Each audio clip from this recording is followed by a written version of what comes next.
Imagine a skyscraper, not filled with offices, but with food. This isn't science fiction, it's multi-story vertical farming. The concept began in the late 1990s with Columbia University's Dr. Dixon Despommier. He envisioned a building where each floor grew a different crop layer. This farm scraper allows farmers to precisely control conditions for every single plant. Think of the extreme engineering needed to grow food on a space mission. Little room, perfect conditions. Vertical farming is a game changer for astronauts. But what about us on Earth? Scientists believe we can greatly benefit too. These farm scrapers use significantly less water and resources, and crucially, they take up far less land than traditional farms. Get this, just one vertically farmed acre can produce as much crop as 4 to 6 acres of soil. They're more sustainable, and the growing season lasts all year long. It turns out this out-of-this-world idea has incredible uses right here at home.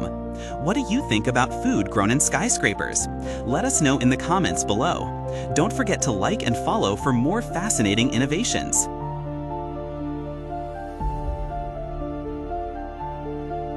For the first time ever, scientists have successfully grown plants in actual moon soil. In 2022, researchers at the University of Florida took tiny thale-crest seeds and planted them in precious lunar samples collected from 3 Apollo missions back in the late 60s and early 70s. And guess what? They sprouted. This was a huge moment. While the cress grown in moon soil was smaller and slower than the control group and showed signs of stress, the fact that it grew at all is incredible.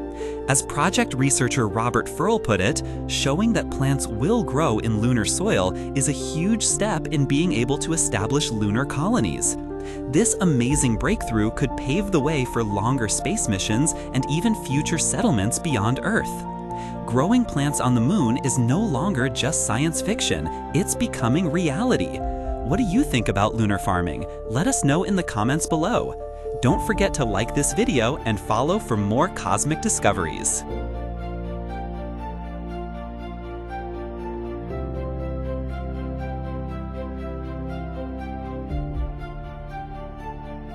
Imagine biting into a juicy burger while orbiting Earth, but it's grown from fungi, not a cow.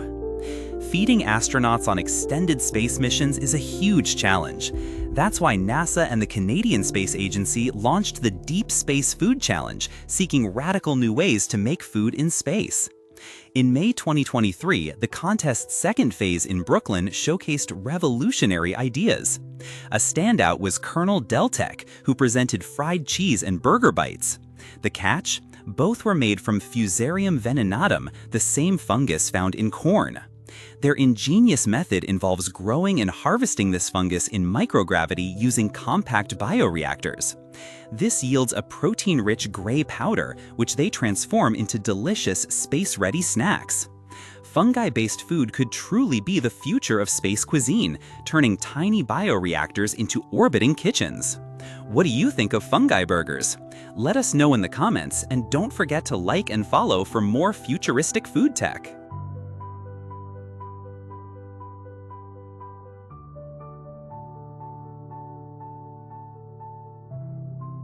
What if astronaut food could be made from thin air, or rather waste gas?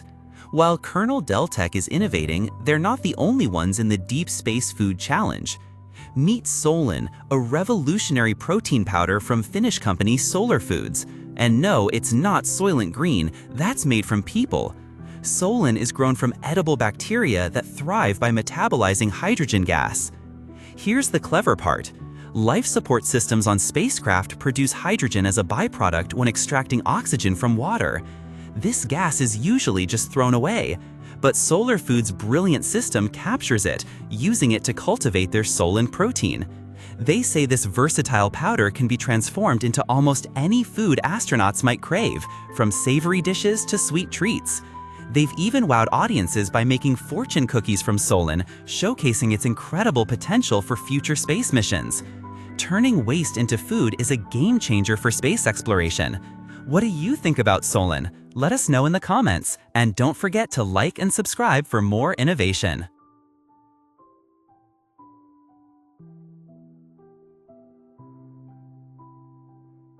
Imagine growing delicious food without a single ray of sunlight. Sounds like science fiction, right? Well, it's becoming reality thanks to the Nolux project. Named for no light, Nolux scientists are cultivating oyster mushrooms in complete darkness. Their secret? Liquid hydrocarbon acetate. This compound can be produced by converting CO2 and water, perfect for sustainable food on space missions. Amazingly, these researchers weren't even looking to grow food. Their original goal was genetically altering algae for biofuels, which proved too costly. But in doing so, they laid the foundations for Nolux.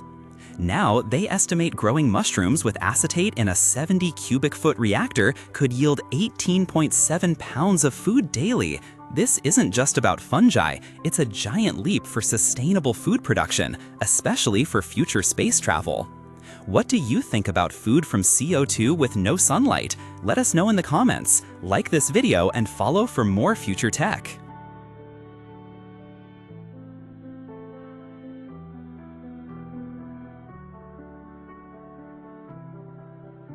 Imagine biting into a juicy steak that was literally grown in space. In September 2019, Israeli company Aleph Farms achieved a groundbreaking milestone by creating artificial meat in orbit for the very first time. Here's how. They extracted cow cells, transferred them to a nutrient-rich broth, and sent vials of this mixture to the International Space Station on a Soyuz rocket. Russian cosmonauts then fed these vials into a magnetic printer, which replicated the cells to form artificial beef. The samples returned to Earth a week later. While the amount was tiny and the taste wasn't exactly mouthwatering, Aleph Farms proved meat creation is possible even in microgravity. This technology isn't just for future astronauts on long-haul missions. On Earth, cultured meat uses 10 times less land and water than traditional livestock farming. With our planet's resources dwindling, Aleph Farms' innovation could point to a truly sustainable way to produce our food. What do you think about space-grown steak? Let us know in the comments below, and don't forget to like this video and follow for more amazing science stories.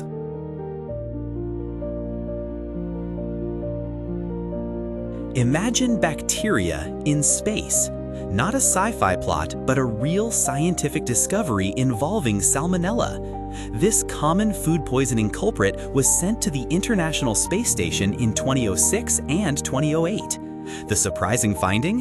In microgravity, Salmonella became more virulent than on Earth. Why is this huge?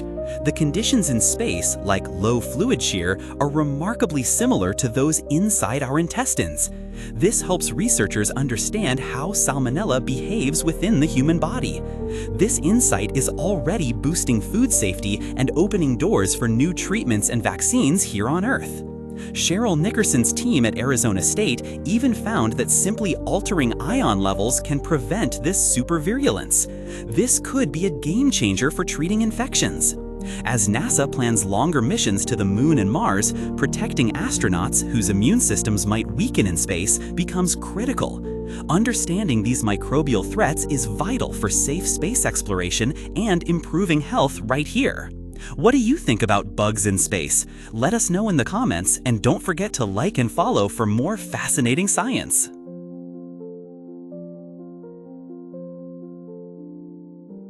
Imagine sending the very essence of human emotion across the cosmos.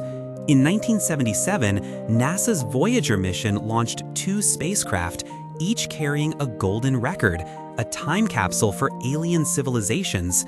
These records contained Earth's sounds, music, greetings, even a mother's first words. But there's a unique addition. Anne Druin, the project's creative director, and astronomer Carl Sagan fell deeply in love. Anne had a profound idea to record her own brainwaves. After their engagement, she meditated on love, capturing those electrical impulses at Bellevue Hospital. So, etched onto that golden disc is the sound of a human mind in love. These records are now hurtling at 35,000 miles per hour, far beyond our solar system, carrying not just Earth's sounds, but this personal story of a love that transcends time and space. What do you think extraterrestrials would make of it? Share your thoughts in the comments. Like and follow for more cosmic tales.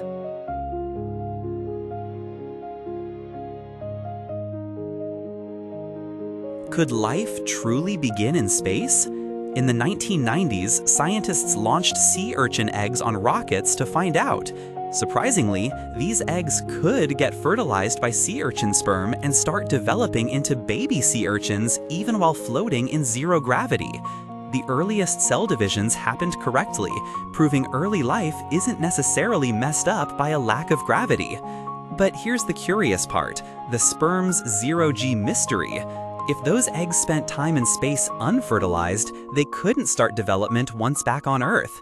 This raises questions about how gravity influences an egg's readiness for sperm, or even the sperm's long-term viability in such conditions. These experiments showed rockets are great for studying early life, as zero-G doesn't stop sea urchin development. But what about long-term zero gravity? That's still a cosmic riddle. What are your thoughts on these unique space babies? Share in the comments, and don't forget to like and follow for more fascinating science.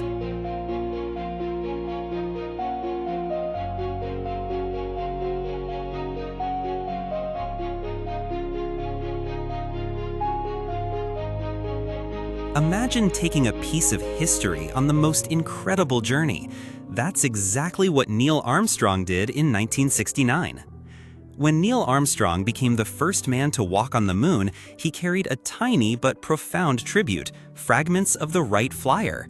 Yes, actual pieces of fabric and propeller from the very aircraft that achieved the first powered flight in 1903. Armstrong, an Ohio native, just like the Wright brothers, had a deep admiration for their pioneering spirit. These precious artifacts, obtained through the U.S. Air Force Museum, were part of his personal preference kit allowed on the lunar module. It was a remarkable nod from one giant leap to another. Years later, leading up to the 50th anniversary of the lunar landing, these extraordinary items, among Armstrong's personal effects, found new homes at auction. The media often reflected on the contrast, the individual courage of Kitty Hawk versus the collective, systems-driven effort of Apollo. Yet both events irrevocably transformed our relationship with the sky and beyond. From Earth's first flight to humanity's first steps on another world, a single thread of innovation connects us. Pretty incredible, right? If you found this fascinating, give us a like, share this video, and tell us